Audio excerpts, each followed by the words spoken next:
A space cleared in the crowd, and Harry pushed his way toward the counter, where a gaggle of delighted 10-year-olds was watching a tiny wooden man slowly descending the steps to the set of a real gallows, both perched on the box that read, "Reusable hangman. Spell it or he'll swing."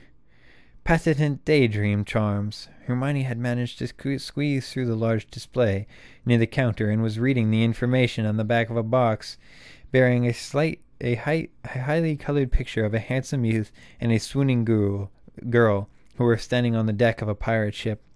One simple incantation and you will enter a top quality, highly realistic 30-minute daydream, easy to fit into the average school lesson, and virtually undetectable. No side effects include vacant expression and minor drooling. Not for sale to under 16s, you know, said Hermione, looking up at Harry. That really is extraordinary magic. For that, Hermione, said a voice behind them, you can have one for free. A beaming Fred stood before them, wearing a set of magenta robes that clashed magnificently with his flaming hair. "How are you, Harry?" They shook hands. "And what's happened to your eye, Hermione?" "Your punching telescope," she said ruefully. "Oh, blimey, I forgot about those," said Fred. "Here." He pulled a tub out of his pocket and handed it to her. She unscrewed it gingerly to reveal a thick yellow paste. "Just dab it on. That bruise will be gone within the hour," said Fred. "We had to find a decent bruise remover. We're testing most of our products on ourselves." Hermione looked nervous. It is safe, isn't it?" she asked. "Course it is," said Fred bracingly. "Come on, Harry. I'll give you a tour." Harry left Hermione dabbing her black eye with paste and following Fred towards the back of the shop, where he saw a stand of card and rope tricks. "Muggle magic tricks," said Fred happily, pointing them out. "For freaks like Dad, you know, who love Muggle stuff.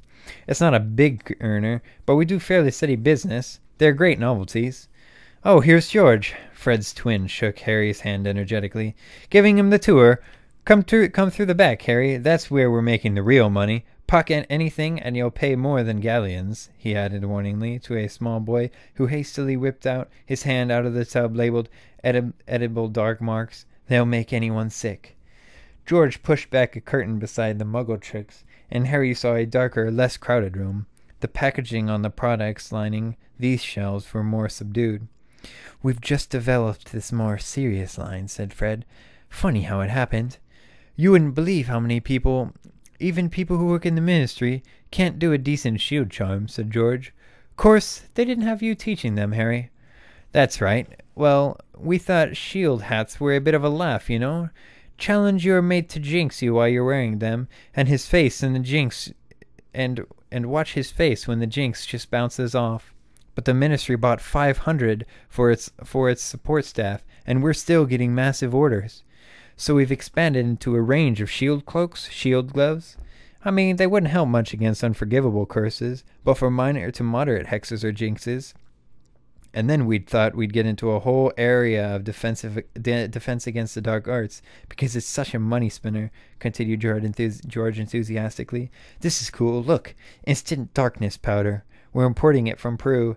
Handy if you want to make a quick escape. And our decoy detonators are just walking off the shelves. Look," said Fred, pointing at the number of weird-looking black horn-type objects that were indeed attempting to scurry out of sight. "You just drop one surreptitiously, and it'll run off and make a loud noise out of sight, giving you a diversion if you need one." "Handy," said Harry, impressed. "Here," said George, catching a couple and throwing them to Harry. A young witch with a short blonde hair poked her head inside the curtain. Harry saw that she, too, was wearing magenta staff robes.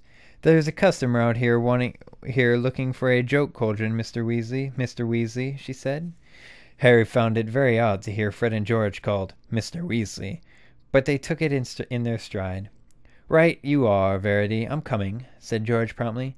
"Harry, you help yourself to anything you want, all right? No charge." "I can't do that," said Harry, who had already pulled out his money bag to pay for the decoy detonators. "You don't pay here," said Fred firmly, waving away Harry's gold. "But—" "You gave us our startup loan. We haven't forgotten," said George sternly. "Take whatever you like, and just remember to tell people where you got it, if they ask." George swept off through the curtain to help out with the customers, and Fred led Harry back into the main part of the shop, to find Hermione and Ginny still poring over the patented daydream charms. "Haven't you girls found our special Wonder Witch products yet?" asked Fred. "Follow me, ladies." Near the window there was an array of violently pink products, around which a cluster of excited girls were giggling enthusiastically. Hermione and Ginny both hung back, looking wary. "There you go," said Fred proudly. "Best range of love potions you'll find anywhere." Ginny raised an eyebrow skeptically. "Do they work?" she asked. "Certainly they work. For up to 24 hours at a time, depending on the weight of the boy in question. And the attractiveness of the girl," said George, reappearing suddenly at their side. "And we're not selling them to our sister," he added, becoming suddenly stern. "Not when she's already got about 5 boys on the go from whatever you've heard from one is a big fat lie," said Ginny, calmly leaning forward to take a small pink pot off the shelf. "What's this?" "Guaranteed 10-second pimple vanisher," said Fred. "Excellent on everything from boils to blackheads. And don't change the subject. Are you or are you not currently going out with a boy called Dean Thomas?" "Yes, I am," said Ginny. "And last time I looked, he was definitely 1 boy, not 5. What are those?" She was pointing on a number of round balls of fluff in shades of pink and purple, all rolling around the bottom of the cage and emitting high-pitched squeaks. "Pygmy puffs," said George. "Miniature puffskins. We can't breed them fast enough." "So what about Michael Corner?" "I dumped him. He was a bad loser," said Ginny, putting a finger through the bars of the cage and watched the pygmy puffs crowd around it. "They're really cute." "They're fairly cuddly, yes," conceded Fred. "But you're moving through boyfriends a bit fast, aren't you?" Ginny turned to look at them, her hands on her hips. There was such a Mrs. Weasley-ish glare on her face that Harry was surprised Fred didn't recoil.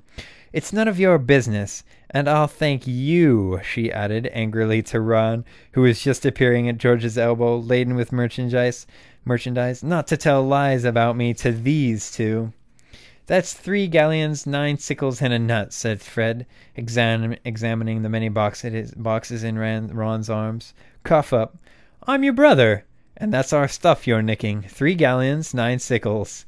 I'll knock off the nut." "But I haven't got 3 galleons, 9 sickles." "You'd better put it back then, and mind you put it on the right shelves." Ron dropped several boxes, swore, and made a rude gesture at Fred that was unfortunately spotted by Mrs. Weasley, who had chosen that moment to appear. "If I see you do that again, I'll jinx your fingers together," she said sharply. "Mum, can I have a pygmy puff?" said Ginny at once. "A what?" said Mrs. Weasley warily. "Look, they're so sweet." Mrs. Weasley moved aside and looked at the pygmy puffs, and Ron and Harry and Hermione momentarily had an unimpeded view out the window. Draco Malfoy hurried up the street alone. As he passed Weasley's wizard wheezes, he glanced over his shoulder. Seconds later, he moved beyond the scope of the window, and they lost sight of him.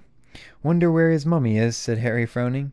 "Giving her the slip by the looks of it," said Ron. Why, though?" said Hermione. Harry said nothing, but because he was thinking too hard. Narcissa Malfoy would not have let her precious son out of her sight willingly. Malfoy must have made a real effort to free himself from her clutches. Harry, knowing and loathing Malfoy, was sure the reason could not be innocent.